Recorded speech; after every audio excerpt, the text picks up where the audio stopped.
Can you hear that? Yeah.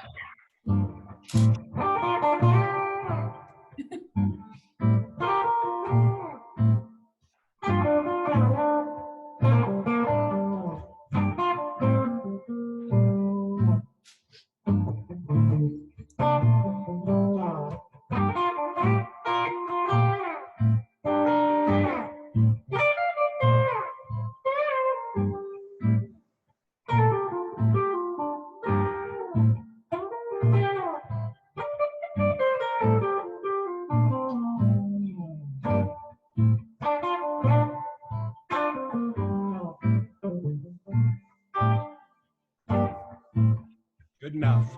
Oh my God, that's so perfect. Welcome everyone to another episode of Finally Clicked. This is our first interactive quarantine version. I have with me, this is a free association drinking episode as well. I have my whiskey and my monogrammed M glass. I'm drinking the Woodford Reserve Double Barrel. I also have a beer chaser. I am prepared. Wow. Well, we're a little bit more simple over here at the Treehouse. We just have some rum, Sailor Jerry's rum on cubes, I guess you could say, or ice. I don't know what the proper term is. Rocks. And then a large water chaser. A water chaser, water back. I'm also prepared with my mom's homemade mask. So if anybody needs one of those. Yeah, there's so much. All right, so what do you think, Margaret? Are those masks, are you supposed to use those homemade masks or not? I've heard you're not. Oh, I've heard it go both ways. I mean, I think it's probably not the most effective. However, there's a lot of people that are making them because the hospitals are asking for them. I feel like it's a false sense of security. Well, I think there's might be a lot that's a false sense of security right now. Like everything. Yeah. Like if I pay my mortgage this month, that's a false sense of security. Possibly. All right, I'm telling you, I feel like I might have an epileptic seizure with all this activity. I better start drinking. Do you have it on speaker view or gallery view? I've changed it to speaker view, so I just I'm see on gallery. I feel like a spider with 8 eyes. Okay, yeah, change it to speaker view. But I see Jane Parker's on here. Oh my God, Jane Parker, I've never met you in person.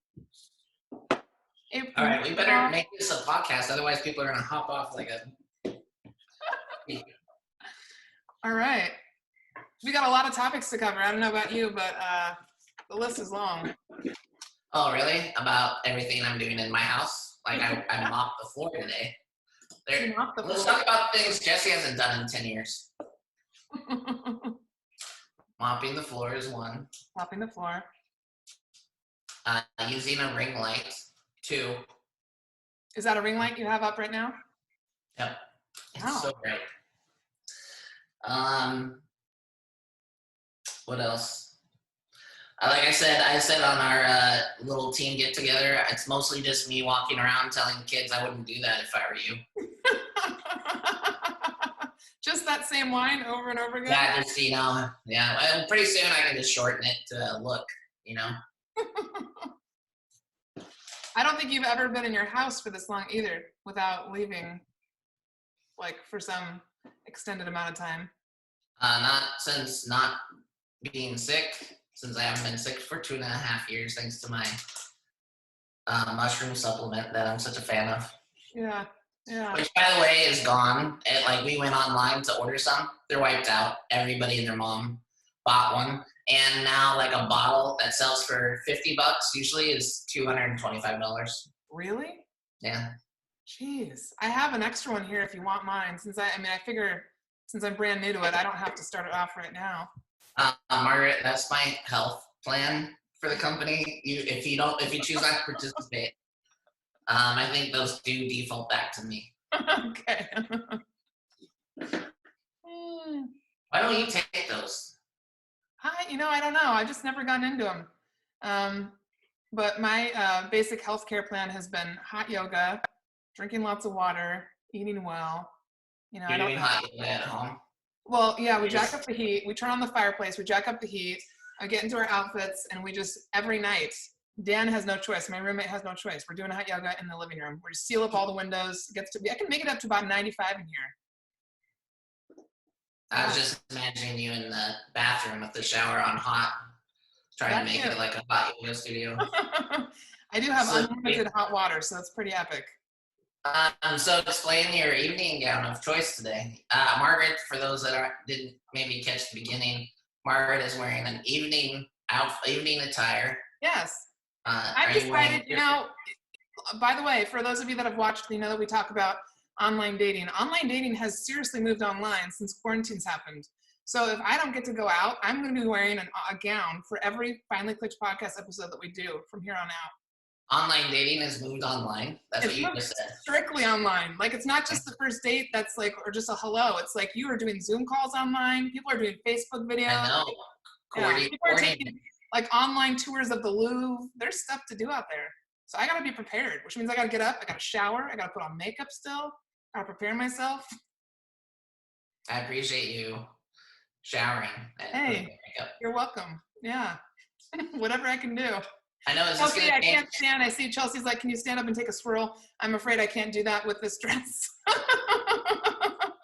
This is a dress. This is a classic from 6 years ago at a wedding that I was in, and it may or may not have been able to zip to me. So we're just doing the front here. Why that one? Why did you choose that one? I had about this one doesn't fit. I'll wear it. I had about 5 minutes to pick. It was $250, and I was like, okay, I got to just make a choice here. So. Yeah, that's what's happening right here. Okay, what else is going on, Margaret? Well, we've put ourselves into a pretty decent schedule over here. So my friend Andy Dunn is here from the Keller Williams Bothell office. And so she and her dog Buck and my roommate Dan's still working every day as a social worker. So during the day, Andy and I have the house to ourselves. And then at night, he comes home and serenades us with his coronavirus songs. So the day is meant for work, and we do some Operation Tungsten Light stuff, which is the Facebook group that I'm sure we'll talk about a little bit. And then at night we eat dinner, try to go for a walk, and then listen to some songs before we pass out at like 9:45. Well, I just sent my kids off today, so that's why I mopped the floor, and I did all the things to like bring my anxiety down to a static level where I'm like, oh, this is my house again, and there's not sticky fingerprints on my laptop. I was gonna say, so where'd you send them off to? You sent them off to your ex-wife's house? Not just out in the world. I'm sending them to Corona camp. Corona camp, okay. That's a thing now. I can see that. I actually think there's genius behind this idea, this thought, Margaret. All these people, like, we need to make money. Yeah. All these people are stuck at home with their kids. Yeah. I'm thinking Corona camp where we assign those individual hermetically sealed balls, and kids get into it as we walk the neighborhood. Kids get into the balls. Okay. We do sightseeing adventures. We do, birds. Wow, you're getting more adventurous. I was thinking just some of those pods like they do for Love Is Blind, and we just stick a kid in each pod, and then they can talk to each other and play games. Or I could just marry off my kids at this point. Set them up with someone. But no, thankfully they went off with their mother, my ex-wife, so they'll be in good hands. Good. And it's probably time, like a week. They've done everything they can do in a week in my house, right? Like. Yeah, we're getting a little bored. We did, to tell you what we've done though. I don't know if I mentioned last podcast. Jill bought cornhole boards, and so we played cornhole. We walked to the neighborhood park and played basketball with my son. Sayla likes to just walk and listen to music, so she did a lot of that. We played a lot of Rama Cube as a family. I have one common complaint I've heard from everyone is like, I haven't had to make 3 meals a day for 7 days in a row and the cleanup for I don't know how long, right? Like, it's been a calorie burner just feeding and cleaning up after Yeah. everybody. Yeah, I do. I have a lot of empathy for people with kids because I don't know how you're doing your job, any job Well, that anybody has, plus feeding and maintaining and teaching and interacting. Like Andy and I just have Buck over here, so we're pretty. For lunch we have like brie and chips, and Dan, don't discount. Dan definitely counts as a kid. he kind of is. We haven't told him that yet, but he would fully admit to that. Yeah. David asks, what is Jesse's greatest tool for reducing anxiety other than sending the kids off to Corona camp? Great question. Well, that's a great question because I've had to think about this. I've had to noodle on it and then execute on it. And I've learned when I first wake up, I have to be intentional. I have to get out of bed. If I lay there too long, like the overwhelm will kind of take me over. Mm-hmm. And so instead I get out of bed. I actually have a lot. Someone's car alarm is going off. I actually have a lot to do. Like I feel a little bit, I feel like I could work 10, 12 hours a day doing like either blog posts or teaching a class or creating content for a class. And so I get up, I do some meditating. That's what I've been doing. Get up, do some meditating, go for a walk, do something athletic, something to get my body moving, shower, and then I come into the office with a cup of coffee and I go to work like I normally do.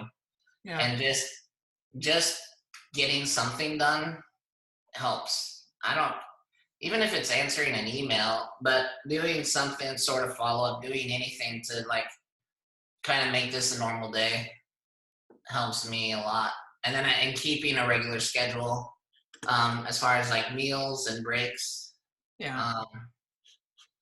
And then so that by the end of the day, there's still a sense of accomplishment that I moved the ball forward and I didn't lay in like a ball of despair, which is real. Like I'm teaching a class for our market center on Monday about mindset and shift through this.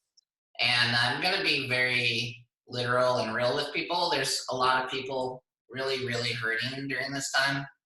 I know it's nice for us to keep it light and levity to the situation and focus on the positive, but mental health issues are a real thing. Mm-hmm. And I've really just been using my time on the phone to check in with people. Because you can't, in this time, you can't go, hey, Bob, thinking of selling a home in 2020? Like, it's kind of like a Twitter, what I think of is like someone who pays like someone else to do their social media. Yeah. I've told you before, Margaret, Steve Jobs, I was at a class when Steve Jobs passed away. Yeah. And I went right to Twitter and I saw all these posts about Steve Jobs and what he meant to people. And then I'd see tweets from these real estate agents that farmed out their social media. It's like 5 things to do with old tires in your garden. Yeah. And it's like they're not responding to the moment, right? And so we're in a moment that's really hard to ignore. You can't just like pick up the phone and act like business as usual. It's not. You have to, well, I think you should talk about that some more. Goose just chimed in and said 1,000%. So with what he does in his business, they're calling people. And so I think I just wrote down, we should talk about the Washington State and where Washington State's at right now. And then what we've done with Pickett Street over the last 7-8 days since we just started staying home. I think, because you were talking about the class you're going to teach on Monday and how you're going to be very blunt and matter of fact about how we have a lot of compassion for people in different parts of the country, but Washington, we're in a very different position here than. Well, and it's going to everyone else is going to have to go through this, or they'll go through something worse. Yeah. It's funny, Jill's father is a long haul truck driver and he lives in Nevada. And so he was running his route from Nevada to Washington and back. And he said, Washington looks like a ghost state. Like people are on the roads, right? But it's not the same. And then he said he went to Idaho and he stopped in a restaurant and got a meal and it was full and everyone was eating. Yeah. And it was business as usual. And it's funny because Donald Trump, again, I get so confused what I said last time and what I'm saying now. Yeah. But Donald Trump was like applauding Idaho and Iowa for how they responded, and I'm like, I'm sorry, it just hasn't hit them yet. And I have this tremendous amount of empathy for everybody, because I think we have seen it first. We were the first ones hit, and I think we're deeper in it than everyone else. And it's not a competition. I think New York. Yes, New York. They're passing us now, right? Yeah. But if you have the heart for people, you can't deny that these are unprecedented times for us.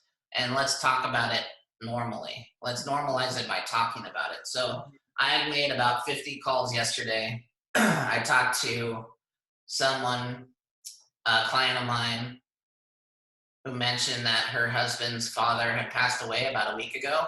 So I was able to call her husband and memorialize, just empathize or pass on my condolences, and then celebrate with him that happened in such a way that they were able to celebrate his life and gather as a family. Like, the timing of it actually was a blessing, because if it happened now, they wouldn't have been able to gather, and they wouldn't have been able to have a memorial service. So yeah.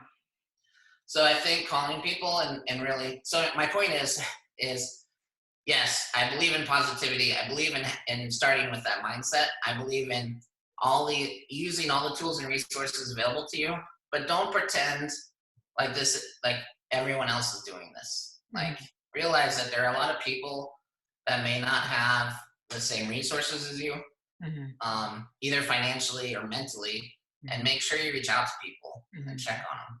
No, I think that was the main message we talked about last week at our meeting, and then it's been a continuous conversation, is making sure that isolation is not an issue, which means making it not an issue means a lot of reaching out, which is what prompted me to start the Tungsten Light group, because we need to have some sort of connection with people on the daily. Margaret, context is everything. What is this Tungsten Light group you're speaking of? So, just started on Sunday. On Facebook, there's a group called Operation Tungsten Light. And essentially the purpose behind it is that it's completely open to the public. Anybody who wants to join, as long as they're aware of the rules, which is essentially be positive. And it's not a place for COVID-19 updates. It's purely a place for music, plants, mindset, perspective. People are presenting on all sorts of different topics. We have at least 2 presenters a day, and they're all from all walks of life. And so it's, in 4 days time now, we have almost 800 people in the group and 2,000 people waiting to approve in. So it's just a place for people to come, because what I realized was, so we've essentially been on lockdown for only not even a day yet officially, but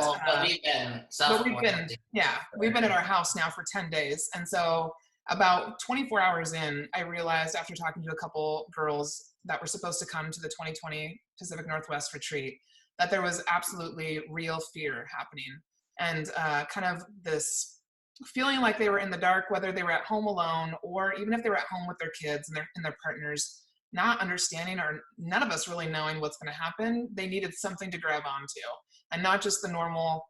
There's a lot of great Facebook groups out there, but something specific to this. And so that was the purpose behind it, was just to start something. So it's been fantastic so far. And so if anybody's listening and they want to be a part of it, whether you want to teach, play music, tell jokes, whatever, you can just reach out to me and I'll get you hooked up with that. Andy's helping and assisting. And like David Breckheimer has said, Andy Dunn has been a fabulous assistant to an assistant for me. I was saluting your father, who had just shown up and saluted. Oh, my dad? Oh, God. Okay. Yeah.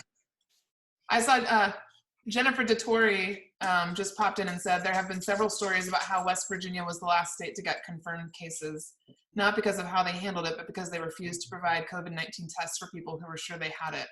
And several of those people have since been tested and confirmed now that they went public with being refused tests.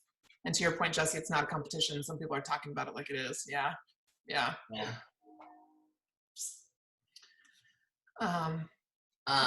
I'm supposed to ask you about finding your phone, Margaret. Oh yeah, there was this moment. We went on a walk the other day. It's the one thing we can do to get out of the house. And I'm walking along in my puffy bright orange jacket, and I'm like, Andy, I can't get my phone out of my pocket. I need your help. I was like, I need you to get it out. I need to text someone. And so I'm like, I think it fell through this hole in my pocket, and it's in the lining of my jacket. And she reaches for it, and she's like, I think it's in this outer pocket. And she pulls it out, and I'm like, thank God you're here. I can't even find my freaking phone without help. Well, Andy, thanks for sharing. You now know what my life is like every day. Oh my God. What was the, do you remember the word you learned from me today, Margaret? Oh yeah, I wrote it down. Although I'm not sure what I wrote it down on, so you might have to remind me. I think it was on some random people. I have so many pieces of paper everywhere, things to do. But you can't just remember, you don't remember. No, my mind is going a million miles a minute right now. Thank you, Melissa Wiley. Amalgam. Yeah. Amalgam. So do you want to talk about the state of Washington and the most recent updates that we've had? I mean, okay. I don't know what there's to say. The stay-at-home order went into effect last night, 12:01 a.m. Only, what's the word? It's so classist. Only necessary. Essential. The only essential personnel can be out and about. Real estate agents are not essential. Photographers are not essential. So we're at home. I have this guy, just for people, like the reality of this situation. I have a client that was just referred to me on Friday. I was able to get through, the house was vacant. He's an out-of-state seller. I was able to get through the home that day because I knew that this stay-at-home order was likely to happen soon. It needs work. It needs carpet, linoleum, and countertops. I had my vendor through there on Saturday to give bids, and we are about to pull my client, without giving too much away, I was a little annoyed with my client because he should have just pulled the trigger on it. Home Depot's bid was like $500 better, and so he kind of twiddled his thumbs, and then the stay-at-home ruling went into effect, and now we can't get anyone in there. So, and he's like, he doesn't, I don't know if he doesn't want to make his mortgage payment or he can't, but he's freaking out because now he's in a situation where we can't photograph the home, we can't list it. I mean, we can, but with no photographs, no buyers can walk through the home, no agents can walk through the home. Mm-hmm.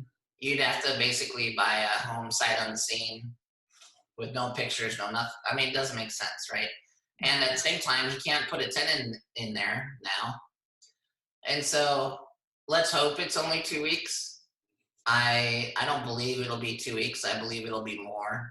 It'll be longer. But right now I'm just queuing people up for when the order lifts. And I think we're gonna be so gridlocked with traffic and processes and systems when that order lifts that it'll be a new kind of hell, probably.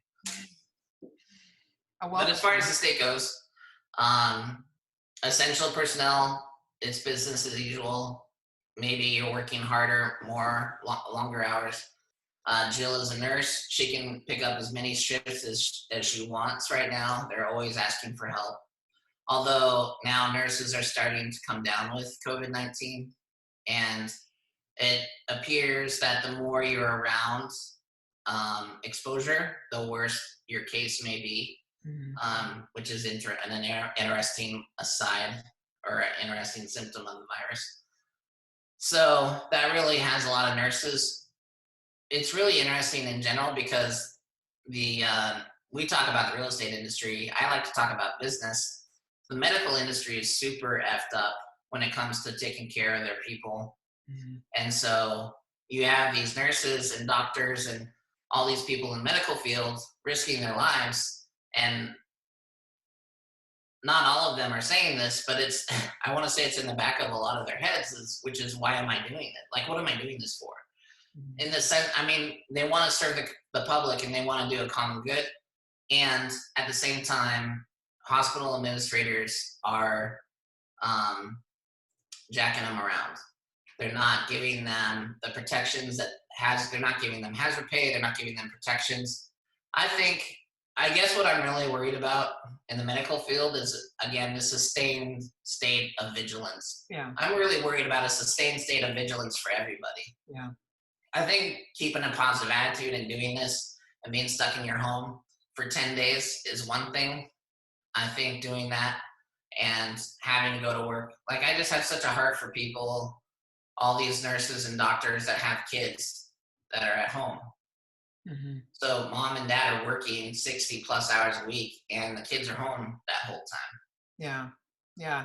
David just asked you a question. He said, are you feeling stressed with Jill still working? Dina is a preschool teacher and still working and serving people every day. Is that stressing you out? I'm just very cognizant of her energy levels. So when she comes home, like last night, she worked yesterday. When she came home, the bed was made, the bedroom looked nice, there was a candle lit, and it's because that's her sanctuary. When she comes home, she likes a nice spot to like decompress. And so I made it so that when she came home, everything was done, everything looked good, and she was able to like rinse off and kind of wash the day away. And that it's little stuff like that matters. I think just, being mindful and thoughtful of the people that are out there still. It is, I'll tell you, the interesting thing for us is that I am feeling this for real, like in a very real way, and she doesn't. And part of that is just how Jill is and how I am. I wear my heart on a sleeve. I can't pretend for anything, right? Well, and I'm mildly walking, I'm around like my hair's on fire all the time. And in comparison, Jill is like, oh, I can pick up a shift whenever I want, And meanwhile, I'm like, well, my world is collapsing to some degree, right? Like, this is not business as usual for me. I'm having to make some really hard decisions, and I'm honestly concerned and worried. And that's an interesting juxtaposition for two people that share a house together. Yeah. Is I'm like panic. I can have my moments, right, where I'm panicky and worried and overwhelmed, and she doesn't. It's not on her radar, oddly enough. So that was kind of David's follow-up question: is how's her mental health while still being out there with the public? I think she's good. Other than, like I said, I think dealing with the BS from either the hospital administration. And then a lot of it is just bad policy. They have bad policy in regards to how to handle this that doesn't make a lot of sense.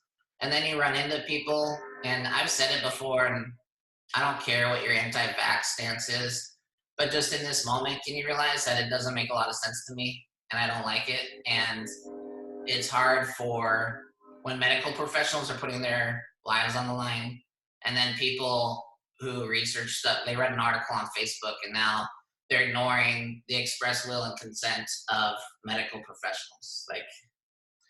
Like I worry about the state of our nation for stuff like that. And I worry about our ability to control and move past this in a quick way when restaurants in Idaho are serving so many people.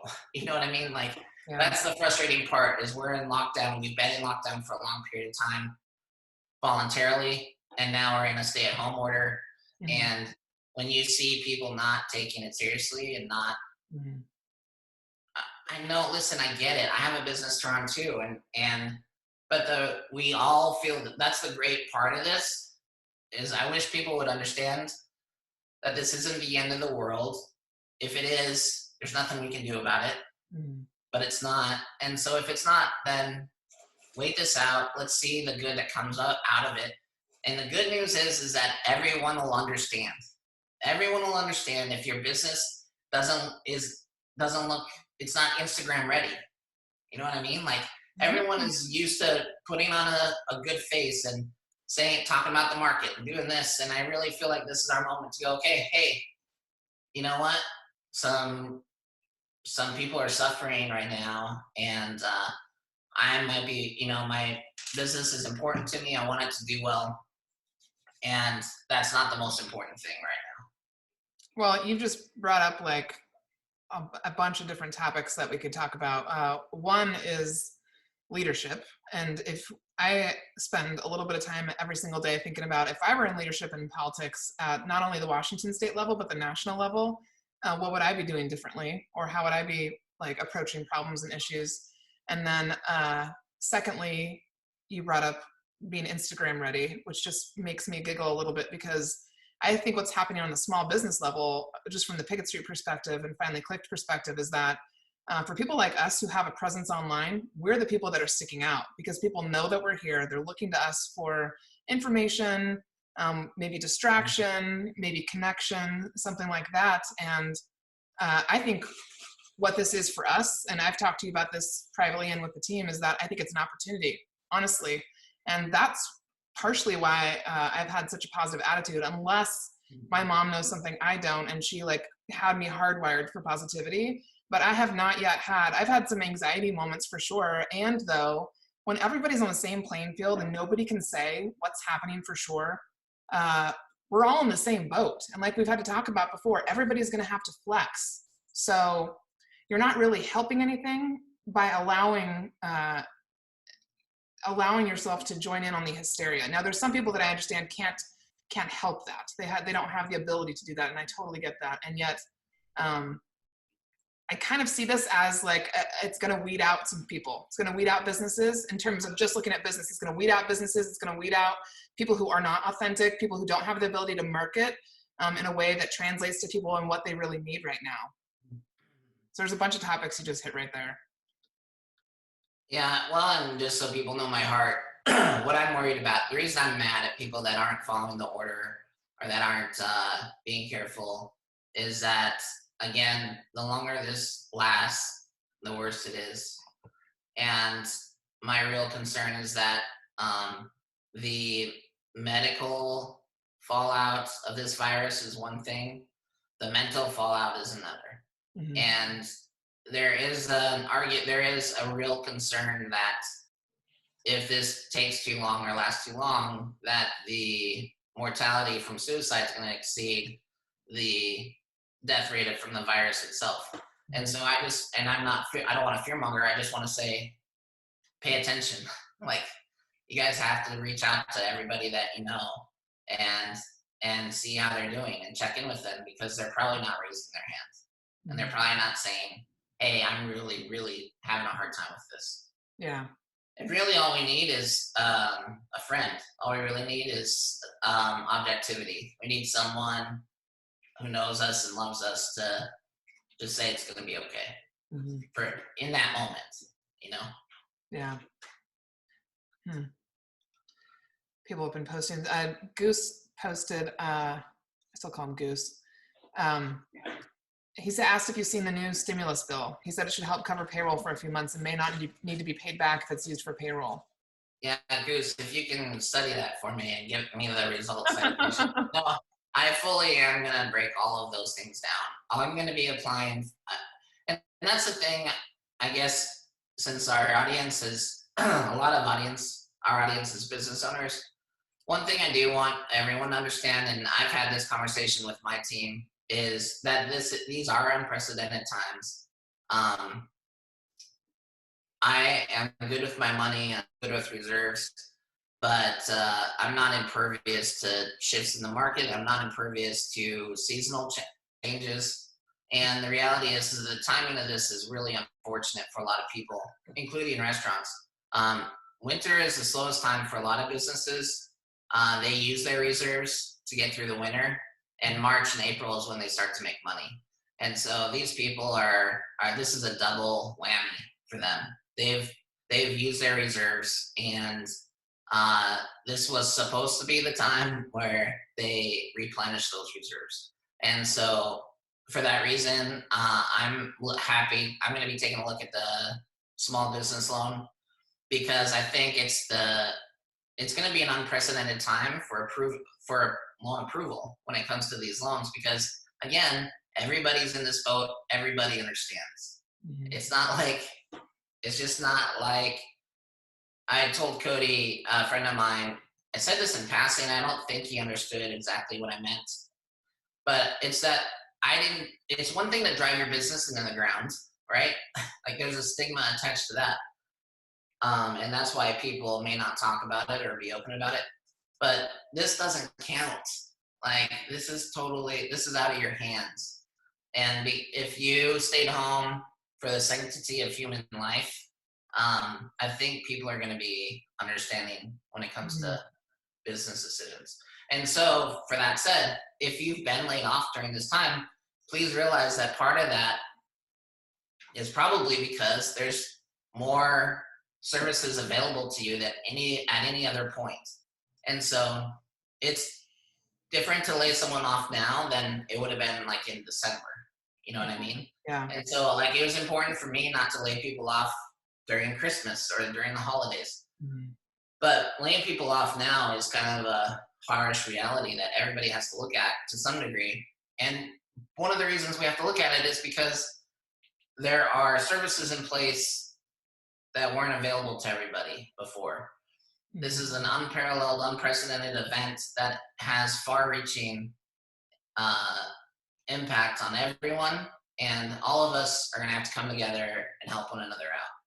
But it's one of the things that really excites me. It's kind of got me excited about real estate again, because I like calling people and talking to them and seeing how they're doing more than I like calling and asking if they're going to list a home in 2020. Yeah. You know? And so this is your opportunity to double down on relationships, and that gets me excited. So do you guys have like a schedule that you're sticking to over there, or how are you just kind of, have you just been maintaining since the kids have been there and they just kind of determine the schedule? Yeah, we eat breakfast. We avoid Jill until she gets her me time. That's a little bit of a joke, but it's not really a joke. No, like she's an introvert, so right after breakfast, it's like, okay, kids, get outside, go play in your room, go do stuff for an hour, leave Jill alone, and I come to the office and start to go to work. The hard part about like staying home for us is, this office space and this computer I'm using. This is our house computer. The kids need to do distance learning as well. I mean, I have a laptop and I can go to the office and get more computers, but that's the hard part. It's not just my office and I can just I can commandeer it, right? Yeah. But I also need to flex because we all have to be accommodating for everybody in the house. And that's the main message we're talking about with the kids. It's like, hey, listen, I get it. This sucks. And we all have to get along. Yeah. We all have to pay attention to each other and know what each other's needs are. Yeah. And so we really, really tried to focus on making sure that everybody did something they wanted throughout the day. And then, having a schedule is so important to kids because they just want to know what the plan is. They want to know that you have a plan. And just safety and security for sure. My kids are 13, 11, and 10. Thankfully, I don't think they're old enough that the impact of this is concerning to them. They're more concerned about not seeing their friends. But aren't they still TikToking back and forth though? I saw Sayla's still doing her TikTok videos. Well, I'm just doing it when I can catch them and they'll let me. But I would be interested, for those that are listening, if you have kids that are 13 to 18, how that's affecting them, because I would think it's a little more real to them. And I think they're probably more aware of how it affects mom's job or dad's job, and how that affects mom's emotions and dad's emotions. I mean, it's been hilarious to see, after this, how China had a spike in divorces after COVID went through their country. And so it'll be interesting to see, with people locked in these confined spaces, how that affects how people live. If we're going to see some, I honestly, I think this, and I'm going to talk about this a lot. So this is my first time saying it probably, but there's such a huge opportunity right now for recruiting because there are so many great people in the food industry or in non-essential industries, non-essential jobs that are probably thinking, hey, I've been killing myself. And for what? Like, I don't need to work this job. This job doesn't define me, and it's certainly not working for me now. And I see some people making some big moves. I think, you mentioned that at our team meeting the other day that there are going to be people that are reinventing themselves, taking this as an opportunity. And even right now, I have a resume on my desktop from a bartender down in Portland who no longer has a job and is looking for something completely different. So yeah, I'm going to be doing interviews for sure as they come my way. So there's divorces, and then I think there's going to be people that are like, this house is too small for 5 of us. Like, we got to move.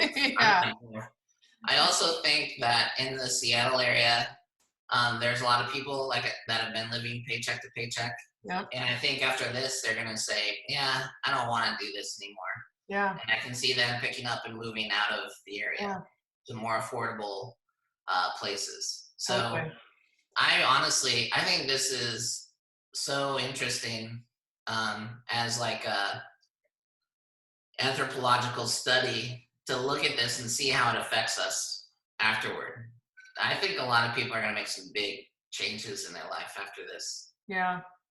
I have to say I'm really grateful that I have this house, like that the timing of this, that I'm here, because I'm like totally happy despite what's going on and the things that are happening, to have a peaceful place to be in.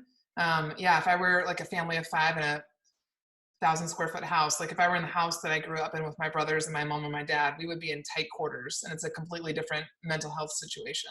Here, Andy and I are very aware, and we go on walks individually, we give ourselves time, it's really different from what a lot of people have. So yeah, I mean, I'm as with a background in sociology and a love for humans, I'm absolutely like taking this as a chance to kind of study what people are doing and how they're reacting. So and this is another story I'll probably share. I told my kids this story. I love finding stories of grit, and so I watched, that's another thing, online use is through the roof, right? Everybody's listening to podcasts or bettering themselves. One of the things I chose to listen to is Eminem was interviewed by Mike Tyson, which is amazing on more than one level. Okay,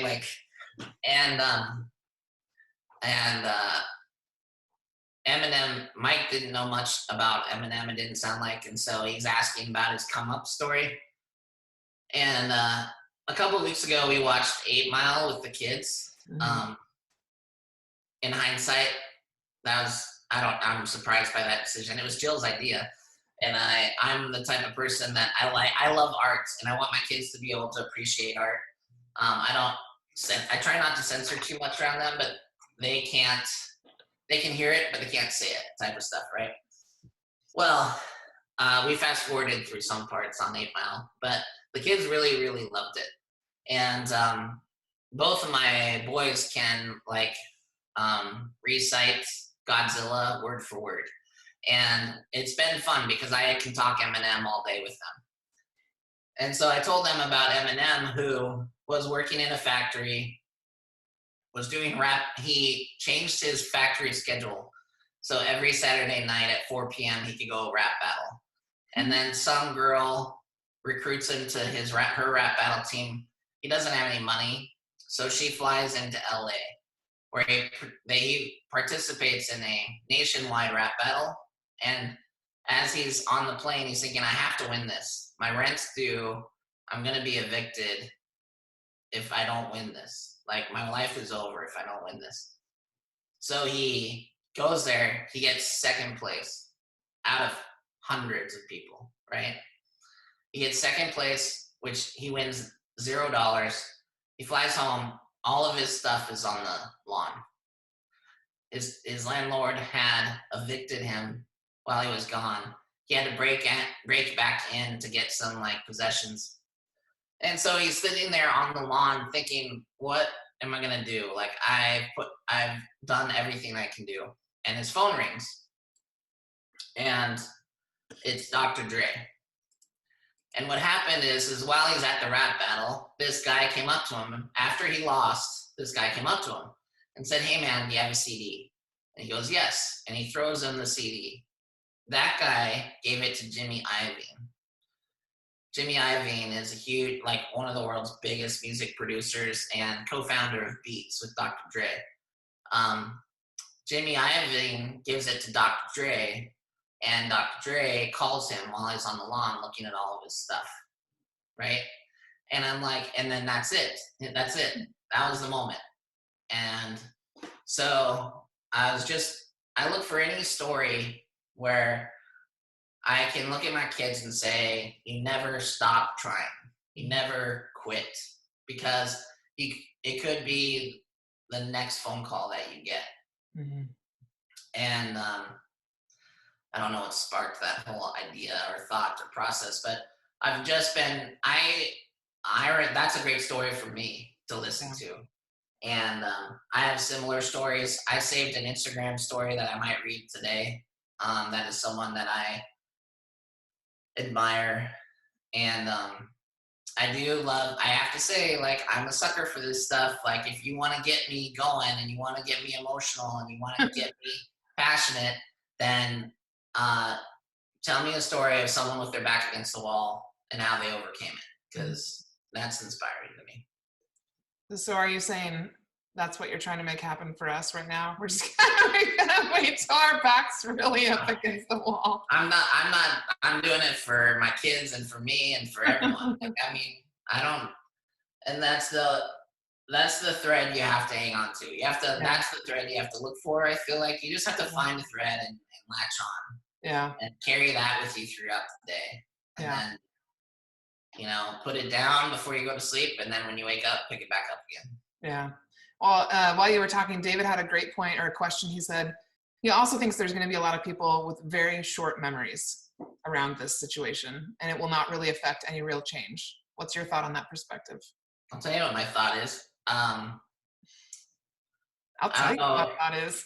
I'll tell you what my thought. I'm glad you're talking more right now, because right now this rum is, Sailor Jerry's just doing me good here. I think about 9/11. I remember 9/11 happening. I remember the country's response. And if you remember, instead of selling out of masks, we sold out of flags. Like, it was a very patriotic time for our country. The party lines were blurred. It wasn't Republican or Democrat or issue based. It was just, we were Americans, and that was it.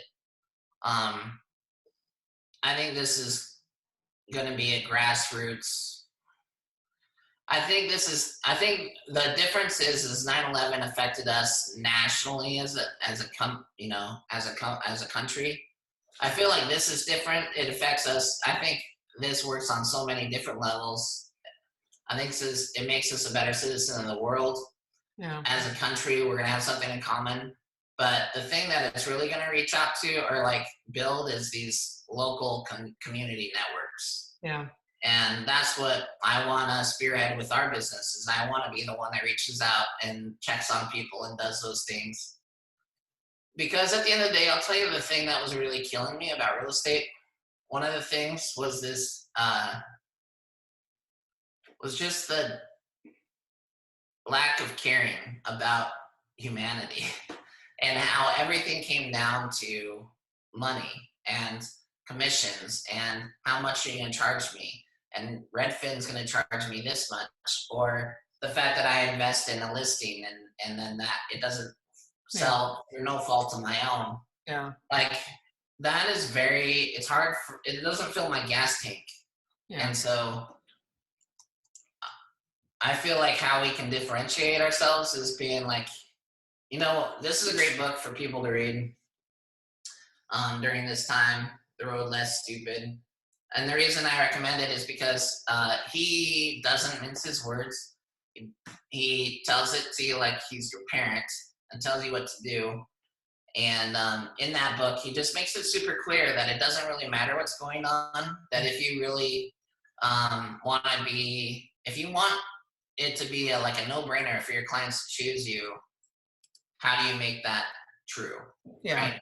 And so I think what is getting me excited is the idea that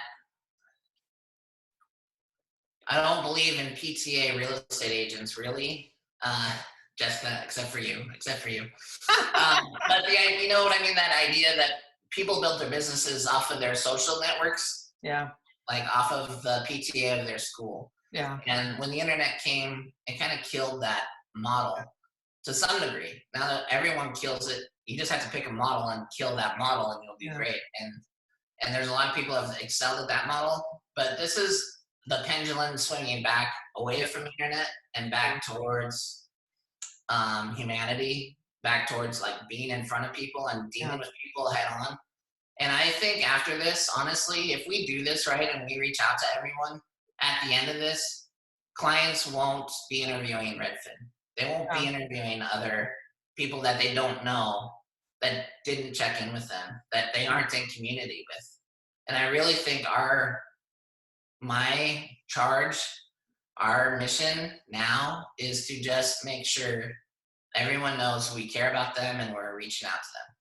I totally agree. And you kind of just opened the door for me to ask you your perspective on kind of the spiritual aspect of it that I've been following along with as well. Is there's a lot of people posting specifically on Instagram that I follow around how what you just mentioned there is that after this, it's going to force people to look at the relationship that they have with local businesses. And a lot of their decision on who they're going to use is going to be based on relationships. Is this the universe, God, whomever, like saying, hey, world, stop, slow down, let's shift things back. I'm going to force you to stop and really force you to think about what you're doing, who you're working with, what your purpose is. There's that perspective that people are throwing out there as well on social media and with the people that they work with. And there's a part of me that agrees with it. There's a part of me that says, especially in real estate, people have been go, go, go, go, go for so long with no stopping, with no thinking about, like you said, they're just thinking about money and what they can get for themselves. And they're not actually thinking about their clients and not actually thinking about what their purpose is here. They're just trying to reel in as much money as they can so they can go spend it on themselves or go spend it on whatever they're going to spend it on. But there's that whole kind of spiritual universal aspect that is being brought up a lot, at least on Instagram, that I've been following along as well. So I'm curious what you think about that. Yeah, I mean, David brought up that question earlier. Will people just forget? Yeah. And it's very pragmatic of him, and I can't help but agree to some level, right? Like, people do forget, but that being said, I think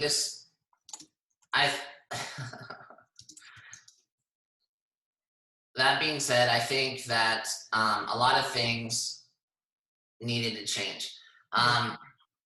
If I can give you some examples, I would say this social justice warrior thing, cancel culture, I think that's going to be gone. And what I mean by that is I think we didn't have enough to worry about, and we made stuff to worry about. And some of that stuff was necessary. I'm not saying it's not. Yes. But we were really hard on people, and we didn't give them a way back. We didn't give them a redemption song. You know what I mean? Like Louis C.K. as an example. I don't agree with what he did, but I don't think he should not be able to make a living. And the reality is that I think that we were trending in a very negative way. We were trending toward negativity. We were trending toward just a lot of things that I don't think are good and healthy for our country. And my hope is that this kills a lot of viruses that we have in our own lives. Mm-hmm. So I know there's so many. What's that? Sorry, I have to ask because you're just talking. The question came to my mind. What has it caused you to look at within yourself that you're not happy with, that you want to change? Why? How come you're asking all the questions? I should ask you that question. In myself, I did. I snorted. It's like that's what Andy said. In myself, I think my anxiety and worry, like I let it drive a little too much. I don't take control of it, and I feel like that's something I've been working on. And like I gave myself a little talk today, and I was like, okay, like if this is bad or worse than I expect, and maybe I lose my real estate business, then I can be really excited about what's next. Like, I'm not defined by being a real estate agent. I'm not defined by being a business owner. No one plans for these things to go away or fail. And at the same time, we all need change and growth. Mm-hmm. And when things are too good and too static, we become a root-bound plant. Mm-hmm. We stay in that pot too long, mm-hmm. and we start to wither and die. Mm-hmm. And so the real benefit to this is it's going to force a lot of people to repot themselves. Mm-hmm. It's going to force a lot of people to really find a place where they can grow and improve and be better, because it was just too easy for everyone to. And the main thing I'm excited about is letting go of, I got caught on the hamster wheel of chasing those transactions and that bringing me peace. Mm-hmm. Because if I chase the transaction and it closed and now I can cover payroll or whatever the case may be, like there's just no way to live. And that might be why, like that might be adding partly to my joy as well. As crazy as you think I am. But I know you so well, and I know that there's been lots of times when you've wanted to make changes and you've wanted to do things, but there hasn't really been anything to force it. And I've never been one to force you to do anything. You kind of, like you've told me before, you have to be back up against the wall. You're always going to do something. You're always going to operate in a manner that helps you to win and helps the team to win, you create a win-win situation. So when this started to happen, my first thought was, ooh, what are there are so many different things that I can see happening here. I could see one, you writing a book while in quarantine because you've been needing to write a book for years anyhow. I could see two, a couple different companies or businesses coming out, morphing out of this because of where we're at in a position and where real estate's at. And I just that just gets me excited. Like if this is what it takes to operate and create change, I'm in it. If I go bankrupt, cool. I'll move back in with my parents. Like I'm privileged enough to have people where I can make it.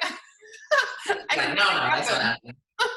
I know what you mean though. I understand the level of commitment. Yes, I get that. And yes, so in our team meeting, I really talked to everyone and I said, I'm going to call everyone and I want you to have a 30-day goal. Yeah. And that goal is going to be, what can you learn in this 30 days that you didn't know before? Mm-hmm. Like, how do we plus up the experience for our clients? And I'm not talking about business as usual. I'm saying learn American Sign Language, start to learn Spanish, learn how to do commercial businesses, like business opportunities. Find a way to learn something in this time that you wouldn't have had the time to do otherwise. Yeah. And so I'm really encouraging everyone on my team, find something to commit to where I can check in with you on a daily or weekly basis and you move the ball forward. Mm-hmm. So that at the end of this, you're even more strategic and you're even more of a killer than you were before. You know what I mean? Sure. God. I might have to learn the ukulele. That might be something I can learn while I'm here. Right. Like you can be the ukulele playing tungsten light wearing. Goose just bought a ukulele. Goose. Oh, cool. So yeah, I'm going to try and get my roommate to go on the tungsten light group and play some ukulele. Yeah, and that's one thing too, is I have a guitar in a case and I bought a stand at Christmas time and I haven't moved it from the case to the stand. That's not, so this is a good opportunity for me to spend at least 20 minutes a day just playing. Yeah. Well, do you have any questions for me since I've been peppering you? Oh, gee whiz. Margaret, what are you learning about yourself through this crisis? I think the number one thing I'm learning is that I have a lot of, I've always known I have a lot of internal peace. But I think it's just really showcasing itself right now. And I don't say that to brag by any means. I just say that to say that I'm really happy that I haven't yet had to face any feelings of anxiety, and not to say that they won't come. Maybe they'll come later. But I guess what's really come to light for me is that I feel like my purpose is really being utilized right now. And so that makes me happy. Makes me happy to be able to be a light for Pickett Street, to be someone who can bring some new energy, or just, maintain an environment from afar for people, and to funnel the energy that I have into the Tungsten Light group on Facebook. And I don't know, I just feel like, I guess I'm realizing how powerful that is and what I can do with it. And then at the same time,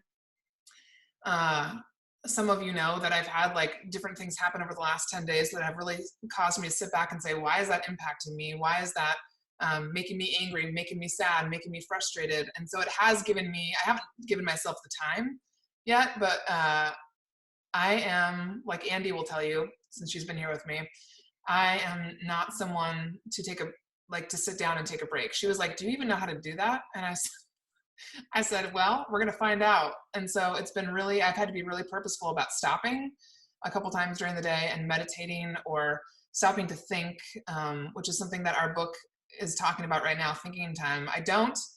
I have like this valley of energy that's just like pouring through me, and I can tell that it's for a reason. And so I guess I'm just trying to figure it all out, but I'm learning a lot. I had a huge aha about you in this whole thing in the past. Oh God, tell me. Okay. Well, and it kind of annoyed the heck out of me, honestly, at first.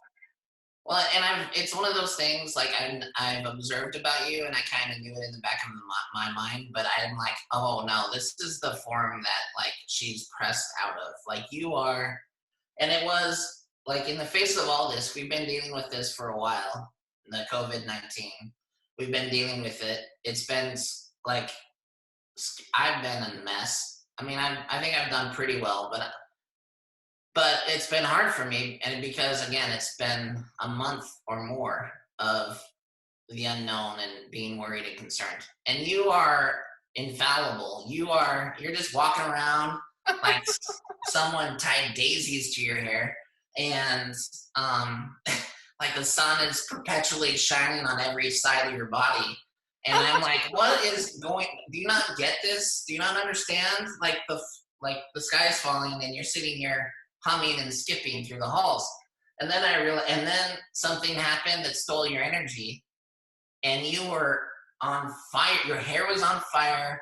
You were stomping around. You were creating dust devils with everyone you knew, saying, nah, nah, nah, nah, nah. And I'm like, what is happening? This doesn't make sense. This woman who, in the face of like an international disaster, is unfazed.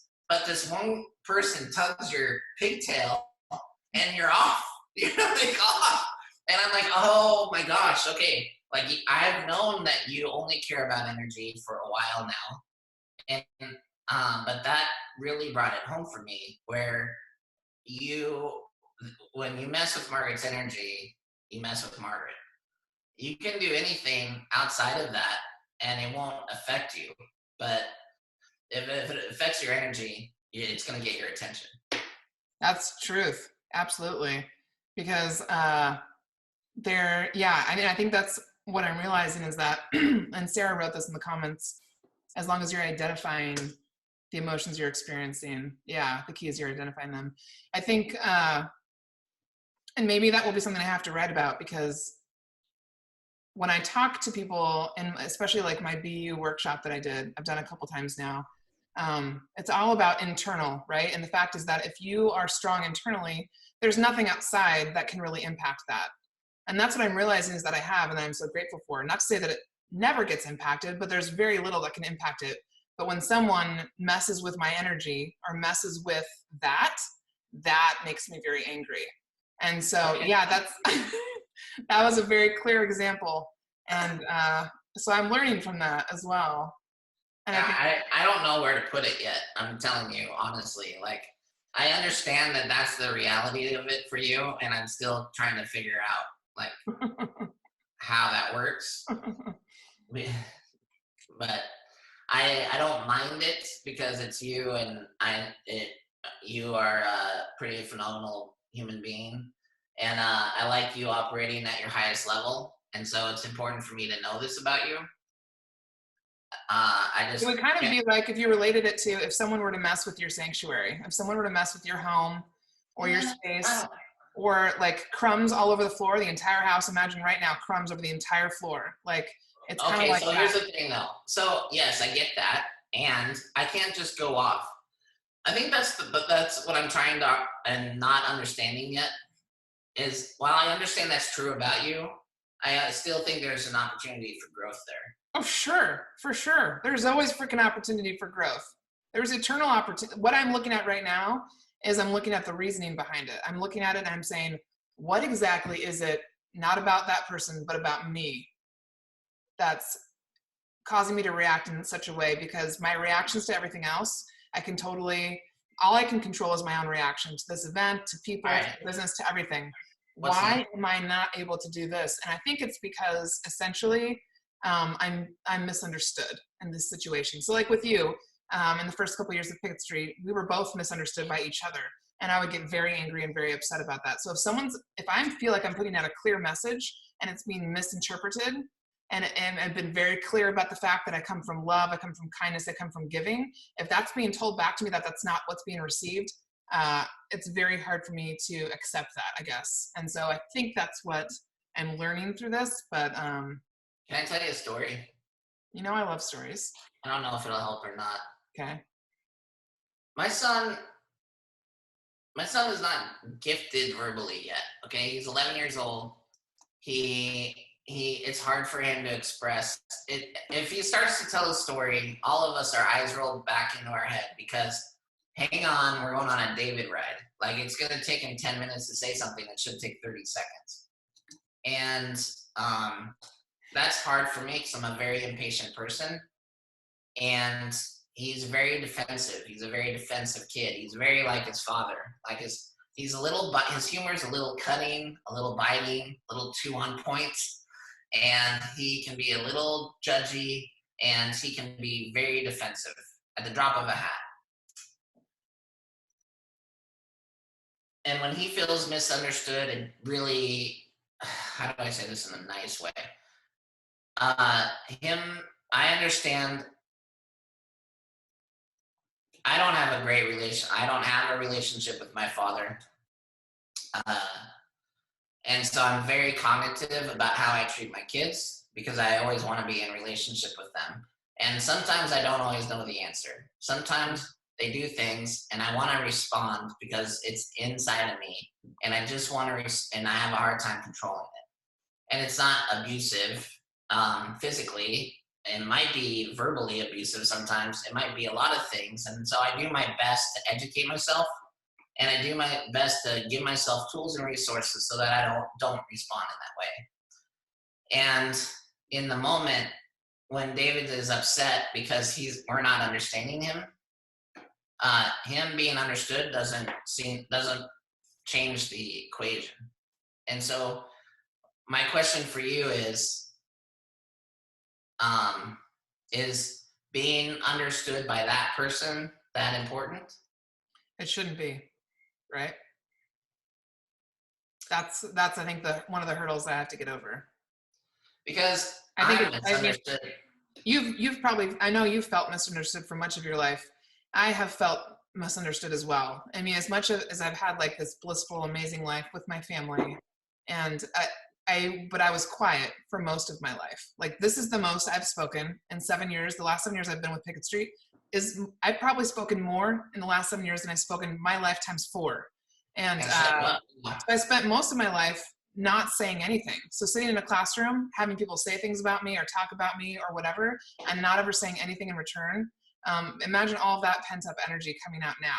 And so I think that is one of the last things I have to learn is that it doesn't matter if I'm misunderstood by someone, and I have to just let it be. So I'm going to take one from the Beatles there. I'm just going to play that song, Let It Be, over and over and over again. All right. I know, I have a listening party. I was so excited. I came up with the idea for Operation Tungsten Light that I would do a listening party, and it would be like Desert Island Disc, kind of, where if you're trapped at home, David's excited for it. I know, if you're trapped at home, but here's the catch. If you're trapped at home and you have to listen to like only like 4 or 5 albums, what are those albums going to be? That type of thing. God. Oh, geez. And the challenge is because of copyright issues, I can't just like play songs. So I've been researching how I'm going to do this. So everyone should be paying attention because this could be interesting. I might be playing these songs on the ukulele, which I don't play. I don't sing. So I got to have some way. I have to like, it's going to be very interesting what creative way I think of to like articulate my love of this music without playing the music.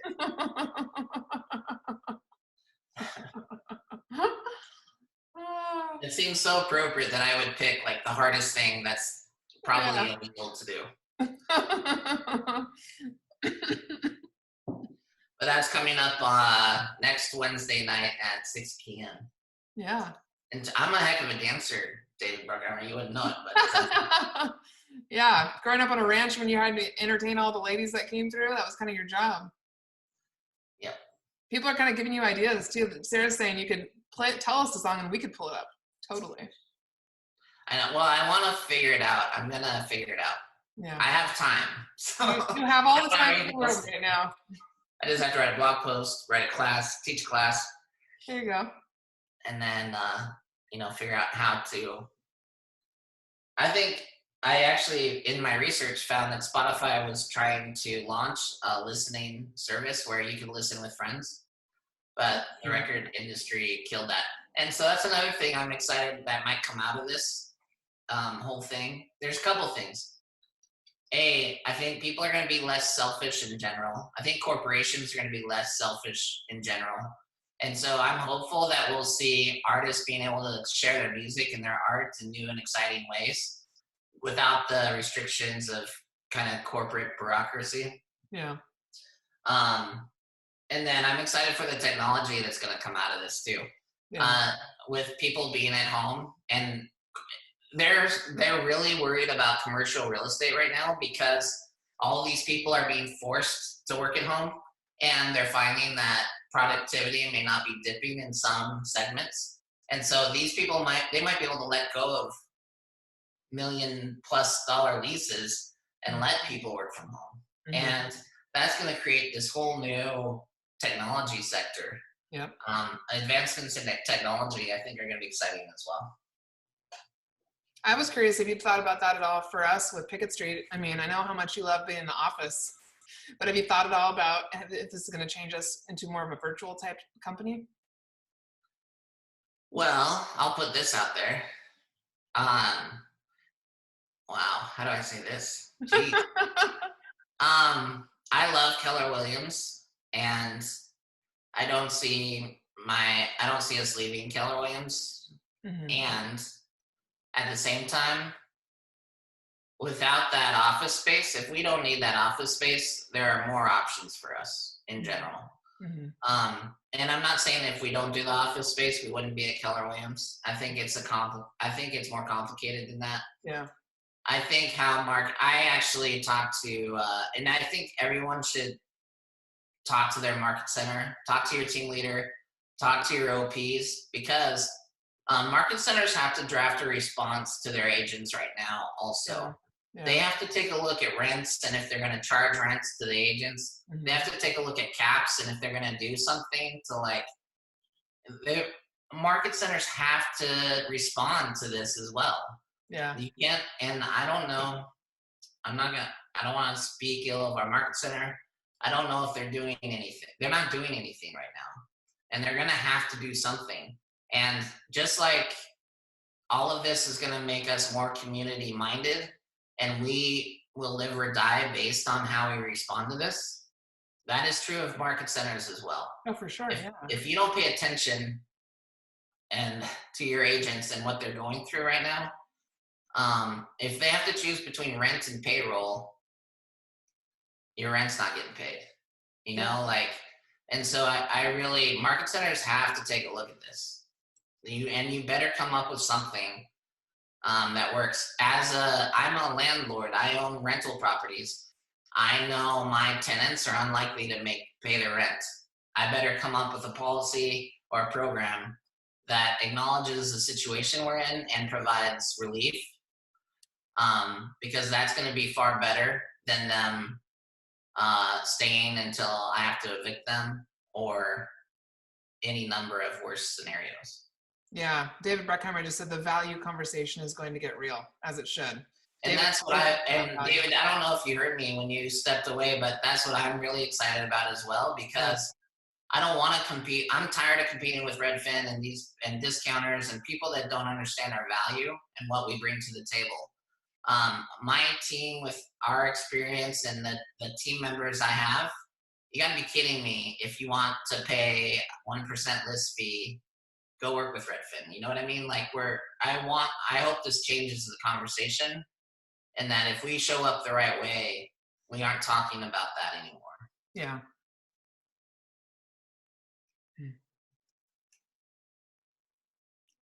All right, I better ask you another question, since you peppered me with questions. Margaret, I had a lot in the back of my head today, just ready to come out, you know? How's this affecting your dating life? Hugely. I had a great date I was supposed to go on last Tuesday night, and it hasn't happened. #COVID. #COVID. And men are raining out of the sky. Like I've already said several times on social media, men are raining out of the sky because they're on quarantine and all they want to do is message you. And so I just told all of them, write me a poem, and whoever has the best poem, I will allow you one Zoom date. So I have one probably tomorrow night or Saturday. I'm not sure which. Oh, you know what else? I was thinking, should I bring back the haiku writing for Operation Tungsten Light? I can do how to write a haiku. I'm not going to say no to that. That's like my go-to presentation. Yeah. Sarah says yes. Trust me. Can you imagine haikus that come out of the coronavirus? These could be some.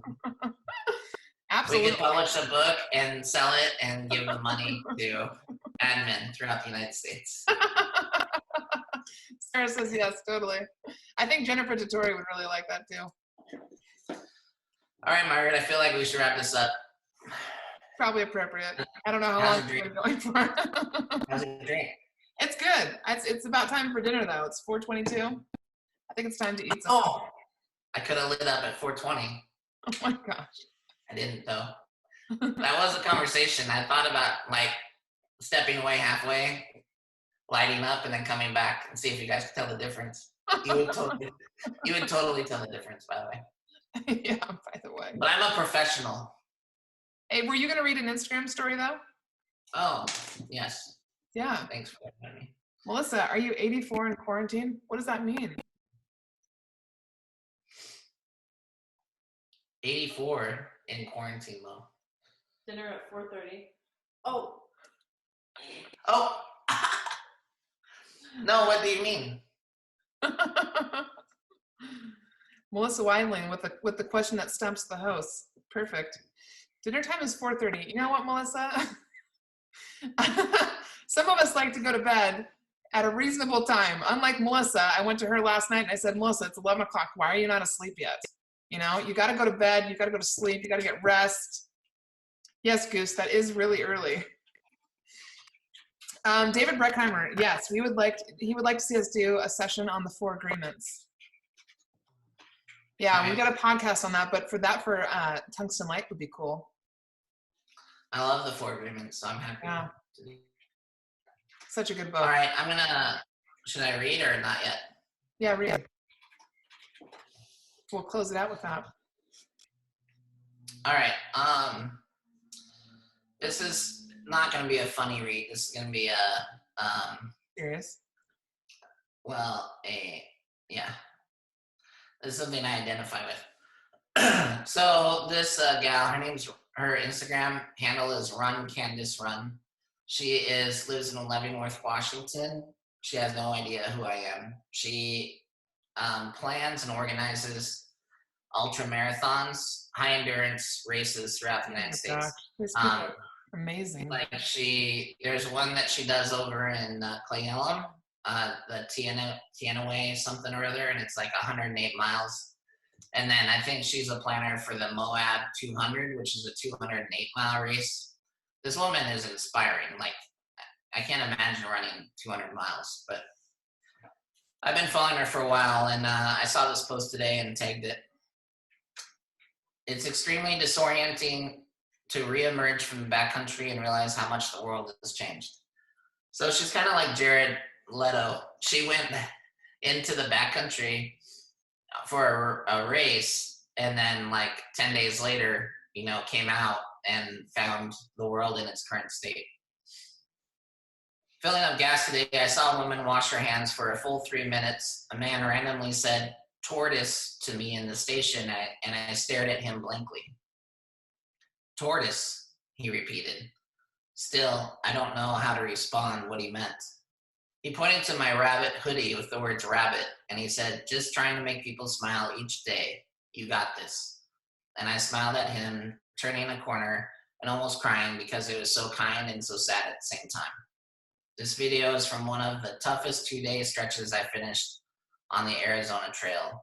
I ran alone all day and all night to get to my crew, as there were limited locations to meet them. It was so tough and so long. I felt like I'd never get to them or finish. I lost all hope that I was making progress. It defied logic that I'd ever arrive at my destination, and yet that's how it felt. I was scared at times and also felt deep joy and appreciation for the mountains and the desert. I felt all alone. I almost lied down to sleep, but I knew if I did, I might not get up, and I'd still have many mountains to climb. So I kept going, one foot in front of the other. That's how we get there, with faith, despite the obstacles and emotions. So I like her. She's a good writer. And she's the one I've been talking to that I want to get her on the podcast. Okay. Well, now might be a really good time. Right? We could probably do 2 episodes a week. Margaret, slow your roll. I still don't like doing that.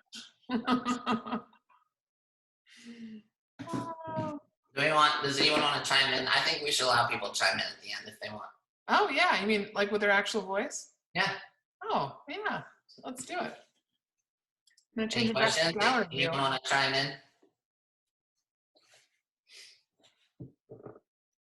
You can unmute your mic if you like. You can press the space. Hello, anybody there? Goose. Hey, everybody. Hey, thanks for doing this. I try to listen to the podcast as much as I can, and I just enjoy the banter between you guys. It's really funny. But the reason I've kept listening to the podcast is really the openness, the transparency of the difficult things you guys have gone through as a business, as a team. That's real. And it's kind of hard to get. A lot of podcasts are very show your best face, a little bit of a sales pitch, a little bit of a promo, PR. It's PR. And I just want to kudos to you guys for not doing that. It's very easy to do that, for kind of keeping it real and making it really valuable for the rest of us. So shout out, kudos, thanks. Thanks, Goose. Oh, thanks, Goose. No question or anything? You're not going to like... No, I got a response. I appreciate Goose. Goose, if I can tell you what that means to me for a second. Oh, yeah. It's conversation. That's actually my question, Jesse. What does that mean to you, my comment right now? Well, it means a lot because it's a conversation. I have to decide every day, whether to be transparent or not. And having lived my life as a lie for about 38 years, I can no longer allow myself to not be transparent. It just didn't work for me, and I've learned my lesson. And so when it comes to the team, I often worry that I'm too transparent, that I let them in too much. This whole crisis has made me think about that a little bit, like in response, like to my kids and my fiance. Like, if I'm feeling overwhelmed, how much do I let that out? I don't want them to feel that. Like, I want to carry that for them as much as I can. And yet I know I'm not capable of doing it all the time. And so part of the conversations, this whole podcast is about the relationship between the admin and the rainmaker. It's about team building, and it's going to be about reality, because I don't know how to talk about anything else. And so we were the first MREA team in the Northwest, and we had a lot of success because of that. And now if you throw a rock, you'll hit an MREA team in the Northwest. And so much Not like the strictly MREA though. well, yes, that's true. And much like the COVID virus, I feel like we were here first, and because of that, we're having to learn some things first as well. Mhm. And so while there's a natural momentum that's created when you create a team off of that organic energy of being an entrepreneur and moving into being a business owner, and then hiring people as you have momentum, there's a wonderful, brilliant synergy. Like there's a wonderful, brilliant, chemistry that happens where as you add people, your business grows naturally. And then at some point you look up and you have payroll, you have a budget of $45,000, $65,000. At one time our budget was $65,000 a month. And you just can't afford to make many mistakes when your budget's that big. And then I heard Joe Rogan talking to someone about this crisis, and how a producer in Hollywood had to lay off 30 people. And he felt bad about it, but he had no choice. And the people were like, well, just pay us. But he's like, I have enough money for me. I don't have enough money to pay 30 people, right? Like when you're a business owner, the weight is magnified exponentially by the amount of people that you have and your ability to support those people. And so all I've ever done is try to be transparent enough with people that they knew where we stood, so that if I ever had to make tough decisions, they would know why. And also know that their value as a team member wasn't based on financial consideration to me or to the team. And so we had to let some people go this week. I'm not excited about it. And the conversation I had with those people was, I fully intend on hiring you back. Give me a moment. Give me a moment to not payroll myself out of existence. Give me a moment to figure this out, see how long this takes. Give me a moment to gather my resources and see how long we have to make this last. Mm-hmm. And then I fully expect on the other side of this is tremendous opportunity. Mm-hmm. There's going to be so many agents that leave the business. Thankfully, there's going to be so many agents that leave the business, because you can't live paycheck to paycheck in Seattle and be a real estate agent. Mm-hmm. You can't go through a natural disaster in Seattle and be a real estate agent with no plan or no reserves. And so this is a game changer. Game changers are exciting to me. That client that may not be able to make his mortgage payment, I feel that I have empathy for them. I also know how to help him. And we built this business out of, in 2008, I closed 3 transactions. My wife, I had a 2-year-old daughter. My wife was pregnant with our second. He was born December of 2008. I had promised my wife that she could stay at home and raise our kids after our second child. She worked at Boeing with great pay and great benefits, but I made a promise to her, and I was scared shitless. And I probably worked 18 hours a day for 18 months. But I built my business out of a time similar to this. And it was based on helping people. And it was based on becoming knowledgeable. And it was based on being better than the information they were getting from other people. Mm-hmm. And so all of this is not a ruse for me. This is authentically who I am and who Margaret is and who this team is. And we authentically want to help people. And it's hard when it's crowded, and it's hard when it's noisy. And at the end of this, it's going to be less crowded and less noisy. and there's going to be a lot of people that need our help. And so I really would encourage people to learn about short sales, learn the short sale process, learn REOs, learn the REO process. But more than anything, get your master's in empathy, get your doctorate in empathy, because there's going to be a lot of your clients in a tough spot, and they're not going to want to reach out to you either, by the way. People don't reach out to you when they need you. Mm-hmm. And so this is the time for you to reach out to people and check in on them, and not just once. The challenge I gave my team members was, you have a list of people you call through, and you keep calling them until you talk to them. You don't just like, oh, they didn't answer and hang up. They move to the next day and you call them again. And we're not asking questions about, are you buying real estate in 2020? We're saying, hey, how are you doing? You know, how are you handling this? Is there anything our team can do for you? Can we talk to you about Operation Tungsten Light, which is this energy product Margaret has going? An energy product. Oh God, that's like, if I could just videotape that, and I'm gonna put that on repeat. But the other thing is that we do have tools and resources available to us, just by how we live our lives and by the company that we keep.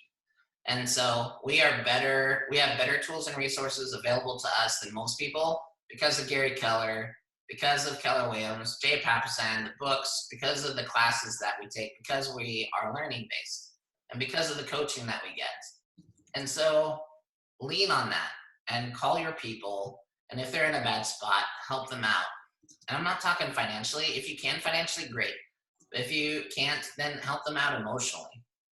And that's what this is your opportunity to deepen relationships. This is your opportunity to make relationships a mile deep instead of a mile wide. I'm curious if anybody else that's listening, I know we have some people on here that we talk to all the time, but there's some people we don't talk to as much. If there's anything you'd like to hear from us over the next couple of weeks, as we are doing this from home, do you want us to do this Zoom again? Would you like to hear a specific kind of speaker, or is there anything you want to ask us now while you have us on here? Which I know Jesse said earlier, but just want to put it out there again. Fred, more Zoom.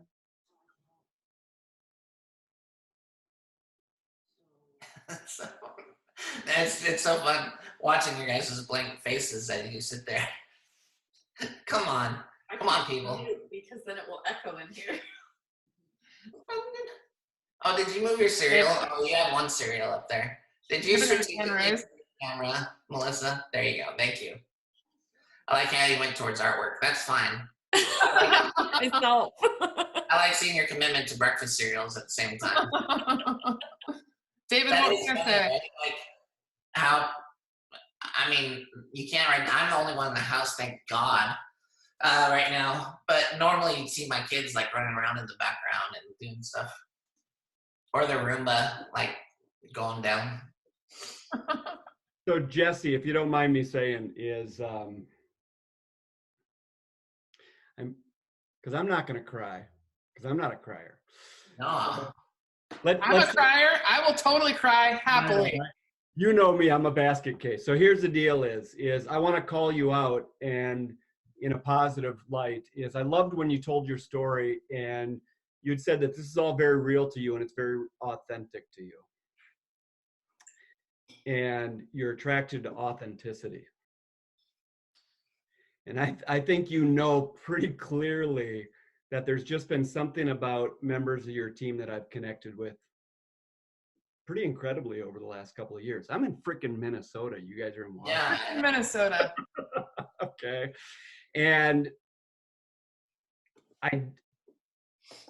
I'd love just to hang with you for a couple hours, because quite frankly, is the amount of time that I've gotten with Mo, the amount of time that I've gotten with Sarah, the amount of time that quite frankly, just over the last, year and a half, Melissa, we've gotten to know each other. And it's really cool to see that connection all of a sudden start. I'm not saying that I'm in your boardroom and I know what's going on in your office and everything else like that, but there's something with your authenticity that wouldn't be accepted in any other way.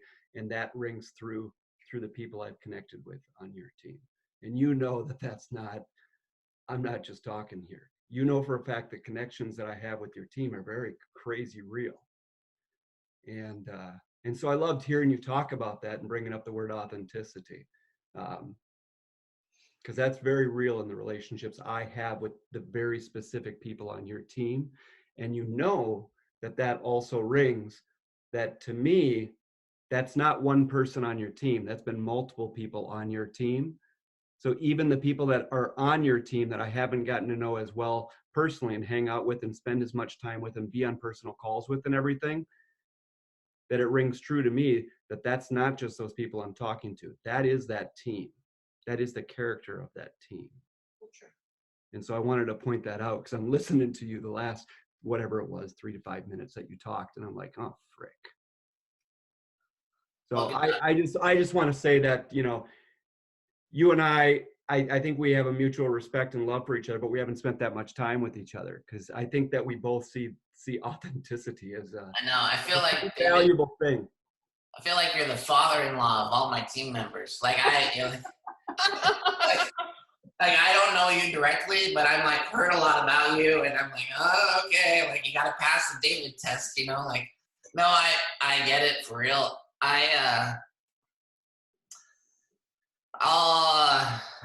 Shit. All right. 2 things. I think I know one of them for sure. I will find out if I remember the second. One, I think that I don't know your father's story or your dad's story, like you as a dad story. And so I find that I've got a dad story, and I think we connect on that a little. Yeah, I was gonna say that I've always related better to women than men for a lot of reasons. But the men I do relate to all have a father parallel. And what I mean by that is they could either be my father, like it's important to them, that nurturing father relationship, and it's important to them, it's important to me. And every time I have all these, the men that I have in my life are generally like apostles to me.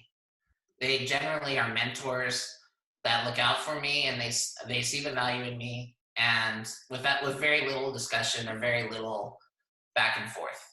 And there's a lot of peace in that with me. Like I like those types of relationships. And number 2, my value as a team is in the members that comprise it. And if I don't have them, the value is diminished. Like I like myself, and I want to be successful, but I don't want to be successful alone. And I agree with you when I look at my team and I see them on Zoom calls and I see them listening in, and it's so funny to me. Recently, when we were in an office, I did a coaching call with somebody, and my entire team was listening from their offices respectively. And I had no idea, right? But they're like, oh, I wrote down this. I'm like, what are you doing? I was just talking to somebody. But I love my team members, and that's why I would spend my way into oblivion to keep them. And it's only situations like this that force my hand or that challenge me. But I thrive with my back against the wall. I thrive with that. I'm used to not having people behind me to prop me up or to bail me out. And with my back against the wall, I have these people and here's the thing, I'm not digging out of this hole alone. I have these people, and I'm just as in awe and attracted and like in honor the relationship I have with them as you do looking in. So I appreciate it. All right. Good enough for me. That's my last. Thanks for the virtual hug, my friend. Yes. We might have to do one last cheers, and then outside of this recording, maybe we just do a separate happy hour time with all these folks. I agree, totally. Yeah. Well, thank you, everyone. Can I add one thing? Yes. No, Jennifer, please do. I am very serious about this, though it's in a different serious vein than. You look very serious with your suit jacket on and that bright pink shirt. You look you look way more prepared than most of us. as you pull up your shirt. It looks like Jennifer had a talk with herself and said, okay, we're gonna dress the same, or we're gonna do the same thing. That is what happens when I work remotely. Yeah. The waist up. Yeah, I've had like a lot of conversations with people. In order for me to be effective working remotely, I like show up the same way. I really think that you guys need to do an episode, or if you do this haiku book, then you need to read it, do an audiobook. But I want you to do it in the voice, and I want you to do an episode in the voice where you are like Margaret's mind. Because that is gold to me. I love anytime you're Margaret, like either pretending to be what she's thinking or you're reading what she's written. It's the best. It is the best. And I'm very serious about that. I appreciate you saying that. I can't take total credit for that. For anyone that needs something to watch, I'm a huge fan of Tom Segura. He's a comedian. He has a new special that came out 2 days ago called Ball Hog. He's very blue. Like, if you don't like language or you don't like adult humor, then don't listen to him. But he does this impression. My fiance introduced me to him. He does this impression of, he's the master of accents, is kind of his claim to fame, where he does all these different accents. And so I have to say I lean pretty hard into Tom Segura accent land when I do Margaret. But I kind of get confused myself if I'm doing like that English manners with Margaret type of voice, or where I'm doing like that Margaret's true voice, or if I'm doing just a Valley Girl voice. I know Margaret's not, that makes it pretty easy, but yes, it's easy for me to speak Margaret. I think it's just hysterical to see how he thinks I think. Like, really, again, it's a communication thing. Like, when he goes off and starts talking like he thinks I talk or how I think, I'm just like, oh, this is so interesting. And it's great that you can see her, because when she disappears from screen because she's doubled over, she does that in the podcast. Yeah, all the time. For her to recover and come back up for air. So I appreciate that. Yeah, Jennifer, that would be hysterical. Yeah, I can do haikus as if Margaret wrote them. I promise. I will do that. I will do haikus written by Margaret in Margaret's voice for the next time. Thanks for giving me something to do. Yeah, put it in a book and I will buy that. Okay. Oh my God. I might have to sell it soon, so let's work on it. We can add it to one of our energy product list items coming up. Yeah. Well, cool. All right. Well, hopefully we'll see all these lovely people soon. Yeah, I know. I think we'll probably do this again next week. Sounds good. Love you, Sarah. Have a good rest of the night, you guys. Oh, good cow pictures. Yeah. David and the cow. Yeah, that's awesome. That is awesome. All right. Until next week, everyone.